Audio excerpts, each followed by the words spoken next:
Nicole Ayala and Diego Bandido.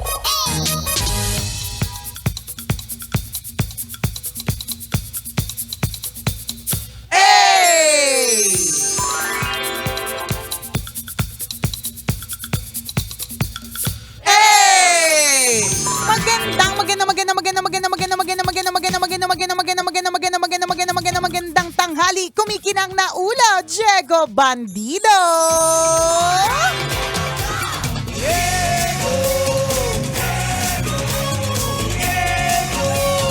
Go, Diego, go!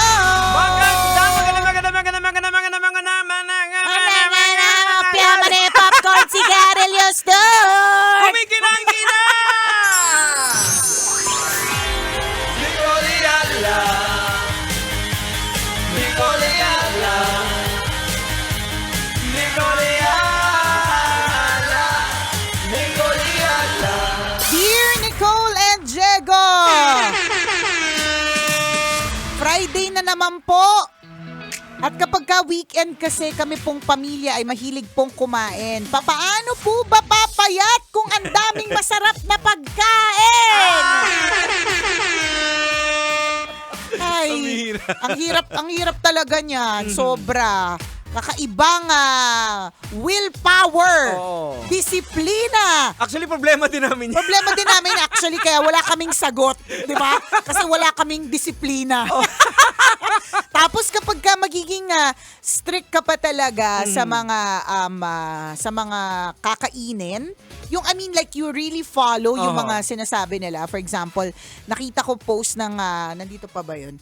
Post ng na sa stories ng aking endocrinologist. So ang endocrinologist po in charge sa metabolism, yan. So sugar, ganyan, Ayan. no? So meron siyang wala na yung stories niya. Pero meron siyang pinost na story na parang prutas, 'di ba? Syempre tayong lahat para masabi mong healthy living, fruits and vegetables, 'di ba? Pero hindi ibig sabihin na pag sinabing prutas, only prutas. Na pag kumain ka ng prutas na madami, ibig sabihin healthy ka. Yes. So dun sa nakita ko parang kunyari, pagdating sa mangga, mangga. Parang may required lang tayo. Parang meron lang isang parang pisngi isang lang. pisngi lang. Yan. Oo, kasi Sabi ko, isang pisngi. malakas din sa sugar. Yun yan. nga, mataas pala sa sugar, di ba? Yun nga So, if you're going to be really strict about it, mamamatay kang kakabantay. Charot.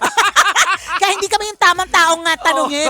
Kasi nakita ko doon, yun nga, meron lang ilang piraso ng grapes. Yes. Meron lang ding ilang piraso ng pinya. Oo. All the while, hindi ako mahilig sa pinya, no? Pero all the while, lagi kong iniisip na kapag kumakain ako ng sampalok, pinya, mga bagay-bagay na maasim, feeling ko nakakatunaw siya ng taba. Kaya dinadamihan ko. Pero yung sinasabi ng doktor mo, para sa mga edad talaga natin yan. Ayan. Na mga walang kulang sa activity. Pero pag bata ka, kahit mataas ang sugar na kinakain mo ng mangga, Kung nababurn naman. nababurn mo sa Correct. atin. Kaya tayo hindi natin nababurn.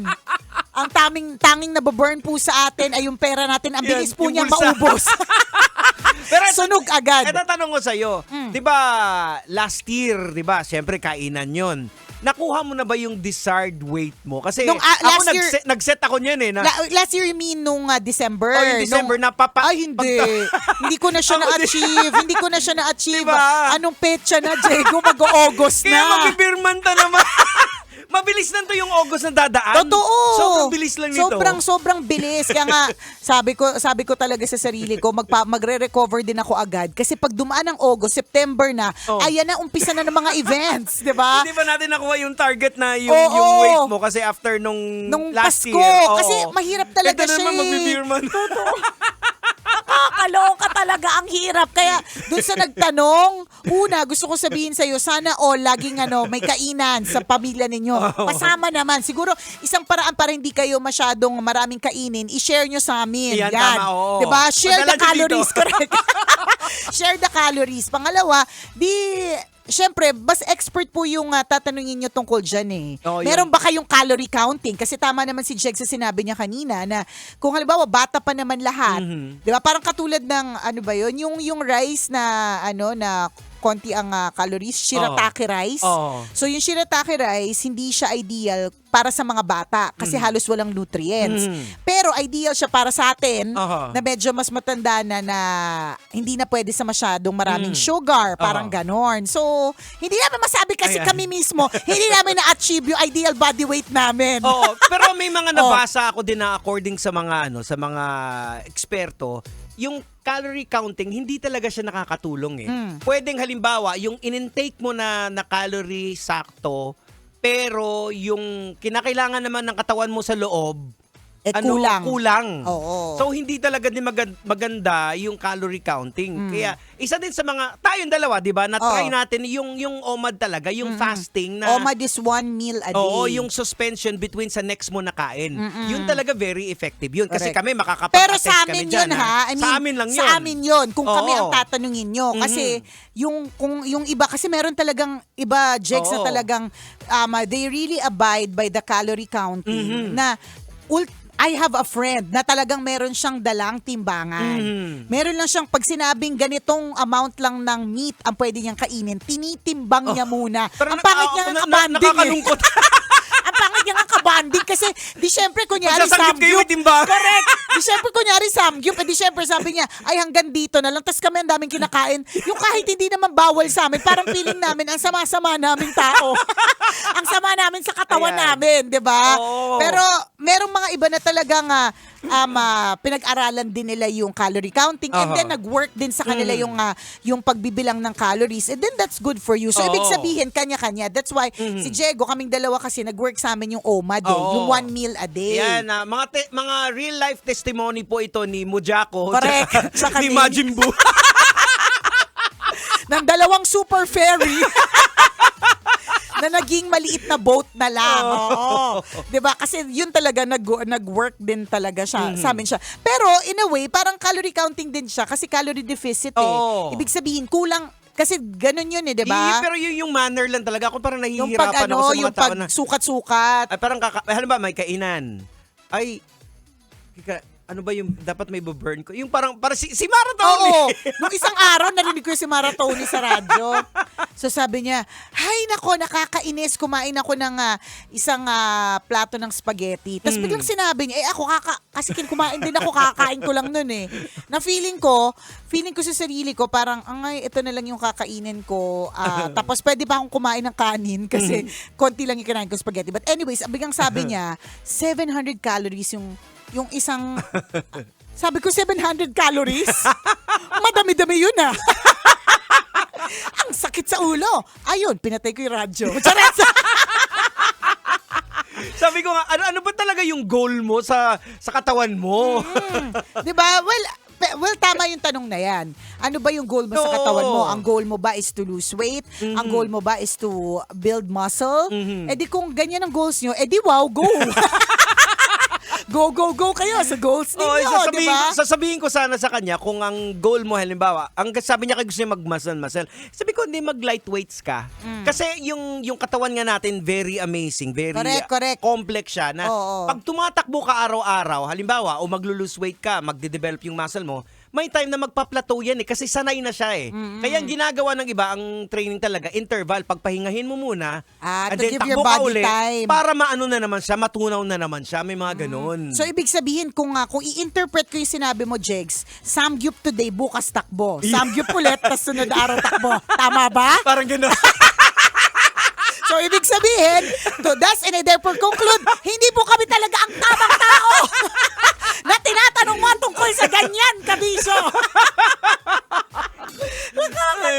Hindi, pero it happens eh, na parang, ba't ganun dire-diretso naman yung ginagawa? Maski sa pagpapapayat eh, maski diba?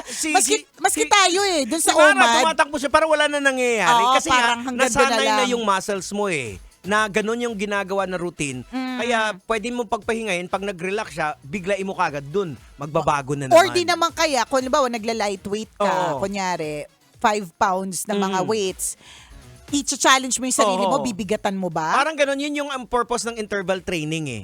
Diba? Iniiba-iba mo. Ayoko maniwala sa'yo. Kasi hindi mo naman na-achieve yung body weight mo. Diba kasi inaral ko hindi. rin dati.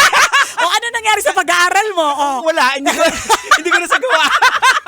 Kasi di ba, pag nag-gym sila, may leg day muna ngayon. Tama, leg day, tapos arm day. upper body na Oo. naman.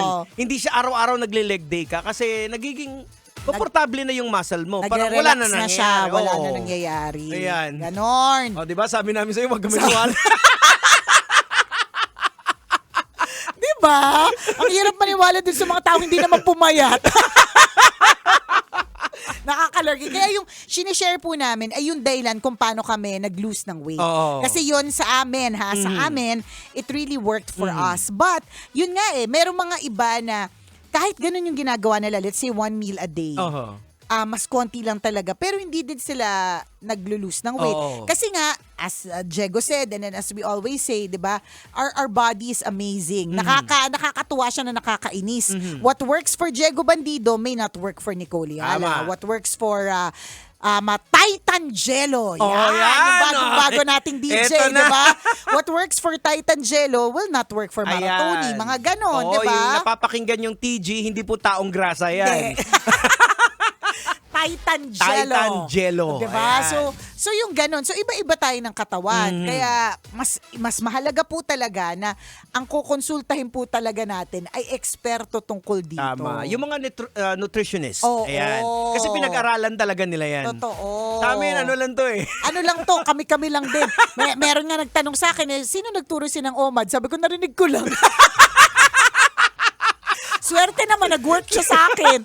Diba? Tsaka pagka nakakakita kayo ng mga before and after photos, for example, of people na nag-lose ng weight, minsan makikita mo talaga na, hala, para talaga siyang ibang tao. Oo. May ganun talaga So, maganda din naman talaga na i-try, i-achieve. Ayan. yan. So again, hindi po ito one size fits all. Hindi. So alamin nyo muna. Ano Especially ba kung may yung- mga health conditions Correct. ka. Ay, totoo Diba? din. Kasi baka mamaya, gayahin mo yung style nung isa, siya walang health condition Oo. Diba? Gayahin mo yung pagtakbo ng isa, ikaw may health condition Siya wala. Oo. So, kaya niyang tumakbo. Tama. Ikaw hindi. Sakto lang din. Ha? Alright. So, mahalaga na maging maging mas alert tayo dun sa mga taong fina-follow natin, sinusunod natin. Yan. Minsan na mas nakakatuwa na makita yung actual na tao. Kasi minsan kapag halimbawa, let's say artista, kunyari dati na siyang makinis, ang hirap paniwalaan kapag ang isang particular na sabon nagpakinis daw sa kanya. Kung dati na talaga siyang makinis. Tama. 'Di ba? Kaya ibig sabihin, hindi talaga siya one size fits all. Yes. So, consult the experts. Do not consult us, the Mama Rus. Mama Runong. Tama. Mama Feeling. Mama Galing, di ba? Ayan. Consult the experts po, mga kabisya. Ayan. O siya. Good luck ng bongga sa iyong journey. Sana naman makaramdam kami ng pagkain ng kinakain ninyo kapag kayo nagwe-weekend. Sana Ayan. all. Padala mo na lang dito para hindi ka mahirapan. Alam mo, yan talaga yung dapat gawin. Share mo naman. Share mo Tama. naman, 'di ba? Kung ano yung mga kinakain ninyo para Ayan. mag-share ka ng calories, Tama. 'di ba? Ay. O siya mga kabisyo, hanggang dito na lang po muna ang tambalang kumikinang. Ako po ang kumikinang ng ulo, Diego Bandido. At akong kumikinang ina mo, Nicole Yala. Kailangan pa bang i-memorize yan? Basic!